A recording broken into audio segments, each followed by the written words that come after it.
ನಮಸ್ಕಾರ and welcome to my YouTube channel Ananya Amar. ರೀಸೆಂಟಾಗಿ ಇನ್ಸ್ಟಾಗ್ರಾಮಲ್ಲಿ ಆಸ್ಕ್ ಮೀ ಎನಿಥಿಂಗ್ ಅಂತ ಕ್ವೆಶನ್ಸ್ ಕೇಳಿದ್ದೆ. ಆ್ಯಕ್ಚುಲಿ ಸ್ವಲ್ಪ ಚೆನ್ನಾಗಿರೋ ಕ್ವೆಶನ್ಸ್ ಕೇಳಿದ್ರಿ, ನನಗೆ ಖುಷಿ ಆಯಿತು. ಸ್ವಲ್ಪ ಫನ್ನಿಯಾಗಿ ಅಲ್ಲೇ ಕೆಲವು ಪ್ರಶ್ನೆಗಳಿಗೆ ಉತ್ತರ ಕೊಟ್ಟೆ. ಕೆಲವುದು I thought I should answer on YouTube ಅಂತ. ಸ್ವಲ್ಪ ಸಿಮಿಲರ್ ಇರೋ ಕ್ವೆಶನ್ಸ್ನೆಲ್ಲ ಒಂದು ಕ್ವೆಶನ್ ಅಂತ ಆನ್ಸರ್ ಮಾಡ್ತಾಯಿದ್ದೀನಿ. ಓಕೆ, ಯಾವಾಗ ಮೂವಿ ಎಂಟ್ರಿ ಅಂತ ಗೊತ್ತಿಲ್ಲ. Next question, are you in a relationship? Yes, with you guys. YouTube, it's a relationship ಅಲ್ವಾ? ನಿಮ್ಮ ಮಧ್ಯೆ ಒಂದು ರಿಲೇಷನ್ಶಿಪ್ ಇದೆ, ಯೂಟ್ಯೂಬ್ ರಿಲೇಷನ್ಶಿಪ್ ಇದೆ. ಸೊ ಅದನ್ನು ನೀಟಾಗಿ ಮೇಂಟೈನ್ ಮಾಡೋಣ. Okay, any plans for short hair cut? No, because ಇವಾಗ ಆಲ್ರೆಡಿ ಇಲ್ಲಿವರೆಗೂ ಬರುತ್ತೆ ಹೇರ್. ಇನ್ನೂ ಶಾರ್ಟ್ ಮಾಡೋದು ಐ ಗೆಸ್ ಆ ಒಂದು ಫೇಸ್ ಇತ್ತು, ಇವಾಗಿಲ್ಲ ಅದು. ಸೊ ಲೆಟ್ಸ್ ಸಿ, ಅದೇನು ಸದ್ಯಕ್ಕಂತೂ ಇಲ್ಲ ಬಿಡಿ. Give away winner announcement date? Yes, I am sorry, because ಈ ನ್ಯೂ ಇಯರ್ ಜಂಜಾಟದಲ್ಲಿ ಅದ್ರ ಕಡೆ ಗಮನ ಕೊಡೋಕ್ಕೆ ಆಗಲಿಲ್ಲ. But I have chosen the winner and 3 ಜನ ವಿನ್ನರ್ಸ್ ಆ್ಯಕ್ಚುಲಿ. ಸೊ 3 ಜನ ವಿನ್ನರ್ಸ್ಗೂ ಆದಷ್ಟು ಬೇಗ ತಿಳಿಸ್ತೀನಿ ನಾನು, ಆ್ಯಂಡ್ ನಿಮಗೆ ನಿಮ್ಮ ಪ್ರೈಸ್ ತಲುಪುತ್ತೆ. ತುಂಬ ಜನ ಕನ್ಫ್ಯೂಸ್ ಆಗಿದ್ರಿ ಅನಿಸುತ್ತೆ ನಾನು ಮಾಡ್ತಿದ್ದಿದ್ದು Q&Aನ. ಆ್ಯಂಡ್ ಬರೀ ನೀವು ಅಕ್ಕಂಗೆ ಕೇಳಬೇಕಾಗಿರೋ ಪ್ರಶ್ನೆ ಎಲ್ಲ ನನಗೆ ಕೇಳ್ತಾ ಇದ್ದೀರಾ. ನೀವು ಅಕ್ಕಂಗೆ ಕೇಳಬೇಕಾಗಿರೋ ಪ್ರಶ್ನೆನ ನನಗೆ ಕೇಳಿದ್ರೆ ನಿಮಗೆ ಉತ್ತರ ಸಿಗುತ್ತಾ? ಇಲ್ಲ, ನೀವು ನನಗೆ ಕೇಳಬೇಕಾಗಿರೋ ಪ್ರಶ್ನೆನ ಕೇಳಬೇಕು. ಎನಿ ಆ್ಯಕ್ನಿ ಮಾರ್ಕ್ಸ್ ಟ್ರೀಟ್ಮೆಂಟ್ ಅಂತ ಕೇಳಿದ್ದೀರಾ. ಆ್ಯಂಡ್ 2-3 ಜನ ಕೇಳಿದ್ರಿ. ಹಿಂದಿನ ಫೋಟೋಲ್ಲಿ ಕಾಮೆಂಟ್, ನನ್ನ ಪೋಸ್ಟಲ್ಲಿ ಕಾಮೆಂಟ್ಸ್ ಹಾಕಿದ್ರಿ ಇದೇನಿದು ಅಂತ ಕೇಳಿ. ಫ್ರ್ಯಾಂಕ್ಲಿ ಸ್ಪೀಕಿಂಗ್ ನಾನು ಅದನ್ನೆಲ್ಲ ಏನೂ ಎಡಿಟ್ ಮಾಡೋಕ್ಕೆ ಹೋಗೋದಲ್ಲ, ಬಿಕಾಸ್ ನನಗೊಂದು ಚೂರು ಇಷ್ಟ ಇಲ್ಲ ಮಾರ್ಕ್ಸ್ ಪಿಂಪಲ್ಸ್ನೆಲ್ಲ ಎಡಿಟ್ ಮಾಡೋದು. I left it like that. And in fact ಅದು ನ್ಯಾಚುರಲ್ ಆಗಿ ಹೆಂಗೆ ಬರುತ್ತೆ ನ್ಯಾಚುರಲ್ ಆಗಿ ಹಾಗೆ ಹೋಗುತ್ತದು. ಈ ಸರ್ತಿ ಬಂದಾಗ ನಾನು ಸ್ವಲ್ಪ ವರಿ ಮಾಡಿದೆ, ಬಿಕಾಸ್ ವಾಸಿ ಆಗ್ತಿತ್ತು ಅಂದ್ಕೊಳ್ಳೋಷ್ಟರಲ್ಲಿ ಇನ್ನೂ ಜಾಸ್ತಿ ಆಯ್ತದು, which I was not expecting. ಸ್ವಲ್ಪ ರಿಸರ್ಚ್ ಮಾಡಿ, ರಿಸರ್ಚ್ ಅಂದರೆ ಟೂ ಮಚ್ ರಿಸರ್ಚ್ ಅಲ್ಲ, I found one thing very quickly. ಅದ್ರ ಬಾಕ್ಸ್ ಇದೆ ನನ್ನ ಹತ್ರ, ಬಟ್ ಅದರೊಳಗಿರೋ ಕಂಟೆಂಟ್ ಎಲ್ಲ ನಾನು ಇವಾಗ ಆಲ್ರೆಡಿ ಯೂಸ್ ಮಾಡ್ತಾ ಇದ್ದೀನಿ. ಇದನ್ನು ಅನ್ಬಾಕ್ಸ್ ಮಾಡಿದ್ದು ಒಂದು ವಿಡಿಯೋ ಇದೆ, ನೀವು ಅದನ್ನ ನೋಡಿ. ಇದು ಆ್ಯಕ್ನಿ ಎಕ್ಸ್ ಟಾಪಿಕಲ್ದು ಎಕ್ಸ್ ಕಿಟ್. ಇದರಲ್ಲಿ 3 ಡಿಫ್ರೆಂಟ್ ಪ್ರಾಡಕ್ಟ್ಸ್ ಇದೆ, ಕ್ಲೆನ್ಸರ್, ಸೀರಮ್ ಮತ್ತು ಒಂದು ಆಯಿಂಟ್ಮೆಂಟ್ ಥರ. ಫಸ್ಟು ಕ್ಲೆನ್ಸರ್ ಯೂಸ್ ಮಾಡ್ತಾ ಇದ್ದೀನಿ, ಜೆಂಟ್ಲಿ ಆನ್ ಯೋರ್ ಸ್ಕಿನ್. ಇದು ಎಕ್ಸ್ಫೋಲಿಯೇಷನ್, ಹೈಡ್ರೇಷನ್ ಆ್ಯಂಡ್ ಆಯಿಲ್ ಕಂಟ್ರೋಲ್ಗೆ ಹೆಲ್ಪ್ ಮಾಡುತ್ತೆ. ಸ್ಯಾಲಿಸಿಲಿಕ್ ಆ್ಯಸಿಡ್ ಇದೆ. ಇನ್ನೊಂದು ಬ್ಯಾರಿಯರ್ ರೆಸ್ಟೋರ್ ಸೀರಮ್. ಇದು ಹೀಲ್ ಮಾಡುತ್ತೆ, ರಿಸ್ಟೋರ್ ಮಾಡುತ್ತೆ. ನಿಮ್ಮ ಫೇಸ್ ಮತ್ತು ನೆಕ್ಗೆ ಅಪ್ಲೈ ಮಾಡಿ ನಿಧಾನಕ್ಕೆ ಮಸಾಜ್ ಮಾಡಿ. ಇದರಲ್ಲಿ ಪೆಪ್ಟೈಡ್ಸ್ ಮತ್ತು ಸೆರಮೈಡ್ಸ್ ಇದೆ. Give a good massage. Next is acne spot treatment. ಇದು ಟ್ರೀಟ್ ಆ್ಯಂಡ್ ಪ್ರಿವೆಂಟ್ ಮಾಡುತ್ತೆ ಆ್ಯಕ್ನಿನ. ಒಂದು ಥಿನ್ ಲೇಯರ್ ಅಪ್ಲೈ ಮಾಡಿ ಆನ್ ದಿ ಎಕ್ಸಾಕ್ಟ್ ಸ್ಪಾಟ್. ಇದರಲ್ಲಿ ಕೊಲೈಡಲ್ ಸಲ್ಫರ್ ಇದೆ. Use it regularly. Trust me, literally ಅದೊಂದು ಎಕ್ಸ್ಟ್ರಾ ಹೀಗಿರ್ತಿತ್ತು, ಇವಾಗ ಫುಲ್ ರೆಡ್ಯೂಸ್ ಆಗಿ ಬರೀ ಮಾರ್ಕ್ ಮಾತ್ರ ಉಳ್ಕೊಂಡಿದೆ. ಖುಷಿ ಇದೆ. ಆ್ಯಂಡ್ ಇನ್ನೊಂದು ಸ್ವಲ್ಪ ದಿನದಲ್ಲಿ ಆ ಮಾರ್ಕ್ ಕೂಡ ಇರೋದಿಲ್ಲ. ನೀವು ನಿಮ್ಮ ಡರ್ಮಟಾಲಜಿಸ್ಟ್ನ ಕನ್ಸಲ್ಟ್ ಮಾಡಿ ತಿಳ್ಕೊಳ್ಳಿ ಯಾಕೆ ನಿಮ್ಗೆ ಯಾವ ರೀಸನಿಂದ ನಿಮ್ಗೆ ಹೀಗೆ ಆಗ್ತಾ ಇರೋದು ಅನ್ನೋದನ್ನು. ಅದಾದಮೇಲೆ you start working on it. And ಇನ್ನೊಂದು ಹೇಳ್ತೀನಿ, ನೀವು 1 ದಿನ ಯೂಸ್ ಮಾಡಿ 2 ದಿನ ಯೂಸ್ ಮಾಡಿ ಹೋಗ್ತಾನೆ ಇಲ್ವಲ್ಲ ಅಂತ ರಿಸಲ್ಟ್ ಎಕ್ಸ್ಪೆಕ್ಟ್ ಮಾಡೋದು ತಪ್ಪಾಗುತ್ತೆ. ಕಂಟಿನ್ಯೂಸ್ ಆಗಿ ಯೂಸ್ ಮಾಡಿ, because everything takes time. Heal ಆಗೋದಕ್ಕೂ ಟೈಮ್ ತೊಗೊಳುತ್ತೆ. ಆ್ಯಂಡ್ ನೀವು ಯೂಸ್ ಮಾಡ್ತಿರೋ ಪ್ರಾಡಕ್ಟ್ಸು ಅದ್ರ ಮೇಲೆ ಆ್ಯಕ್ಟ್ ಮಾಡೋದಕ್ಕೂ ಸ್ವಲ್ಪ ಟೈಮ್ ತೊಗೊಳುತ್ತೆ. ಎಲ್ಲ ಡೀಟೇಲ್ಸ್ನ ನಾನು ಡಿಸ್ಕ್ರಿಪ್ಷನಲ್ಲಿ ಹಾಕಿರ್ತೀನಿ. Please check the product. Next question, how you deal with your facial hair? So facial hair in the sense, ನಾನು ಇವಾಗ ಸ್ವಲ್ಪ ಕಡಿಮೆ ಆಗೋಗಿದೆ ಹಂಗೆ ನೋಡೋಕ್ಕೆ ಹೋದರೆ. ನಾನು ಎಲೆಕ್ಟ್ರಿಕ್ ಟ್ರಿಮ್ಮರ್ನೇ ಯೂಸ್ ಮಾಡ್ತೀನಿ.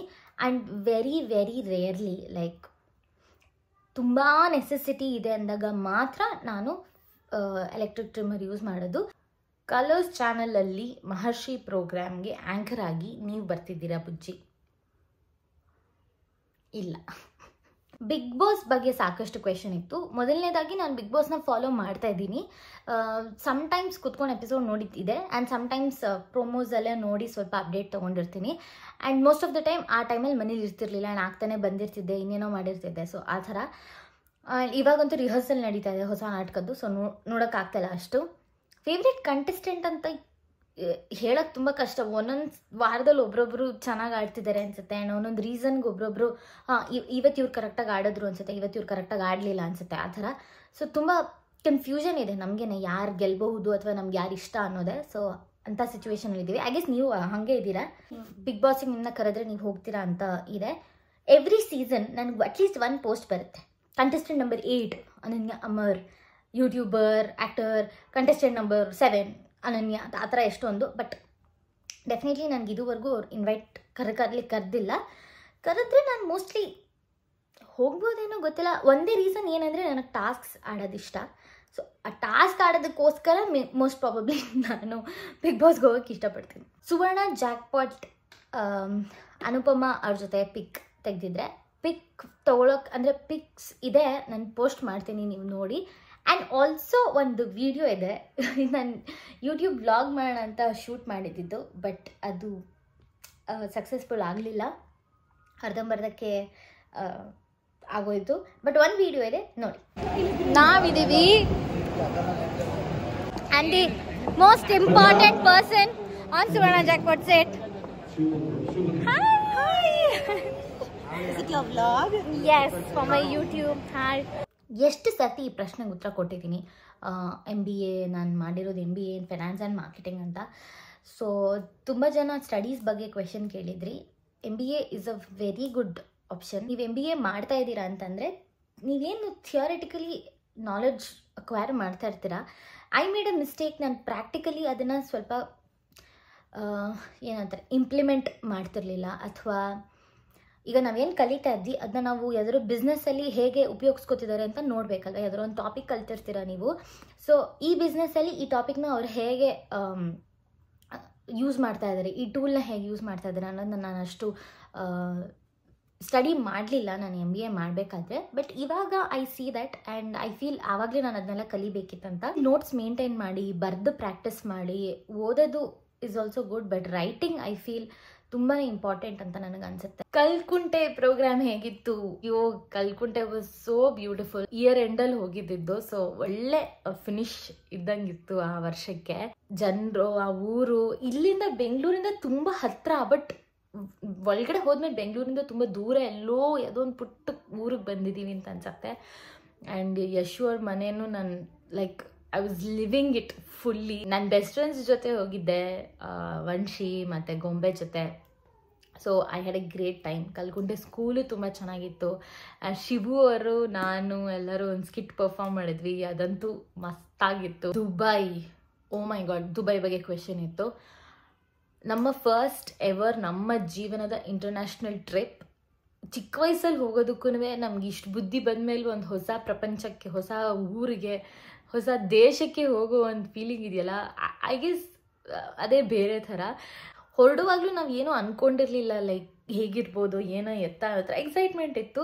And first of all Dubai Kannada ಸಂಘಕ್ಕೆ ನಾವು ಥ್ಯಾಂಕ್ ಯು ಹೇಳಬೇಕು.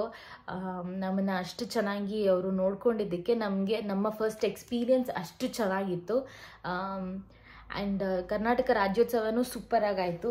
ದುಬೈ ರಿಲೇಟೆಡ್ ನಾನು 2 ಬ್ಲಾಗ್ ಹಾಕಿದ್ದೀನಿ. ಒಂದು ನಾವು ಫಸ್ಟ್ ಡೇ ಹೋಗಿದ್ದು ರೆಸ್ಟೋರೆಂಟ್ ಇತ್ತು, ಒಂದು ಬುರ್ಜ್ ಖಲೀಫಾಗೆ ಹೋಗಿದ್ದು, ಅದ್ರದ್ದೆಲ್ಲ ಡೀಟೇಲ್ಸ್, ನಾವು ಇದ್ದಿದ್ದು ಹೋಟೆಲ್, ಅದೆಲ್ಲ ಒಂದು ವ್ಲಾಗ್ ಇದೆ. ನೀವು ನೋಡಿ ಆ್ಯಕ್ಚುಲಿ ನಿಮಗೆ ಇನ್ಫಾರ್ಮೇಷನ್ ಎಲ್ಲ ಗೊತ್ತಾಗುತ್ತೆ ಅದರಲ್ಲಿ. ಇನ್ನೊಂದು ನಾವು ಡೆಸರ್ಟ್ ಸಫಾರಿ, ಡೆಸರ್ಟ್ ಕ್ಯಾಂಪ್, ಆಮೇಲೆ ಬೋಟ್ ರೈಡ್ಗೆ ಹೋಗಿದ್ದು, ಯಾಚ್ ರೈಡ್ಗೆ ಹೋಗಿದ್ದೆಲ್ಲ ಅಮೇಝಿಂಗ್ ಎಕ್ಸ್ಪೀರಿಯನ್ಸ್. 2 ವ್ಲಾಗ್ ಇದೆ, ಪ್ಲೀಸ್ ಡೂ ವಾಚ್. ಒಂದು ಇಂಪಾರ್ಟೆಂಟ್ ಕ್ವೆಶ್ಚನ್ ಇದೆ, ಅದು ಏನಂತಾರೆ, ಮದುವೆ ಯಾವಾಗ ಅಂತ.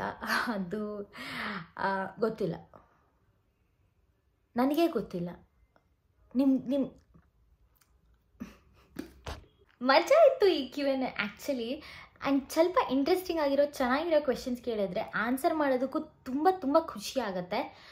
ಸೇಮ್ ಅದೇ ಹಳೆ ಪ್ರಶ್ನೆಗಳನ್ನ ಅಥವಾ ಏನೋ ಅರ್ಥವಿಲ್ಲದೆ ಇರೋದನ್ನೆಲ್ಲ ಕೇಳಬೇಡಿ. ಈ ಥರನೇ ಇಂಟ್ರೆಸ್ಟಿಂಗ್ ಕ್ವೆಶನ್ಸ್ ಕೇಳಿ, ನನಗೆ ಸಖತ್ ಖುಷಿ ಆಗುತ್ತೆ ಆನ್ಸರ್ ಮಾಡೋಕ್ಕೆ. ಪಿಕ್ಚರ್ಸು ನಾನು ಶೇರ್ ಮಾಡ್ತೀನಿ, ನೀವು ನೋಡಿದಿರೋ ಆಲ್ಮೋಸ್ಟ್ ಎಲ್ಲನೂ. ಸೊ ಹಾಗಾಗಿ ಅಥವಾ ಇನ್ಫಾರ್ಮೇಟಿವ್ ಆಗಿರೋದು ಏನಾದ್ರು ಇದ್ದರೆ, ಈಗ ಫಾರ್ ಎಕ್ಸಾಂಪಲ್ ಆ್ಯಕ್ನೆ ಇದಿರ್ಬೋದು ಅಥವಾ MBA ಸ್ಟಡೀಸ್ದಿರ್ಬೋದು, ಇಂಥದ್ದೆಲ್ಲ ಕೇಳಿ. ಬಿಕಾಸ್ ನೀವ್ಯಾರೋ ಪ್ರಶ್ನೆ ಕೇಳಿರ್ತೀರಾ, ಯಾರೋ ಪ್ರಶ್ನೆ ಕೇಳಿಲ್ಲ ಅಂದ್ರೂ ಅವ್ರಿಗೂ ಇದು ಇನ್ಫಾರ್ಮೇಟಿವ್ ಆಗಿರುತ್ತೆ. ಸೊ ಹಾಗಾಗಿ ನೆಕ್ಸ್ಟ್ ಮಂತ್ ಫೆಬ್ರವರಿಲಿ Q&A ಹಾಕ್ತೀನಿ, ಅದರಲ್ಲಿ ಎಲ್ಲರೂ ಆನ್ಸರ್ ಮಾಡ್ತೀನಿ. ಸೊ ಎವ್ರಿ ಮಂತ್ ಒಂದು ಕ್ವೆಶನ್ ಆ್ಯಂಡ್ ಆನ್ಸರ್ ವಿಡಿಯೋ ಬರ್ತಾ ಇರತ್ತೆ. ನಿಮ್ಮ ಇಂಟ್ರೆಸ್ಟಿಂಗ್ ಎಕ್ಸೈಟಿಂಗ್ ಕ್ವೆಶನ್ಸ್ಗೆ ಆನ್ಸರ್ ಮಾಡೋದಕ್ಕೆ ಕಾಯ್ತಾ ಇರ್ತೀನಿ. ಸಿಗೋಣ ಮುಂದಿನ ವಿಡಿಯೋ ಅಲ್ಲಿ. ಅಲ್ಲಿವರೆಗೂ stay loyal, be humble and give only love.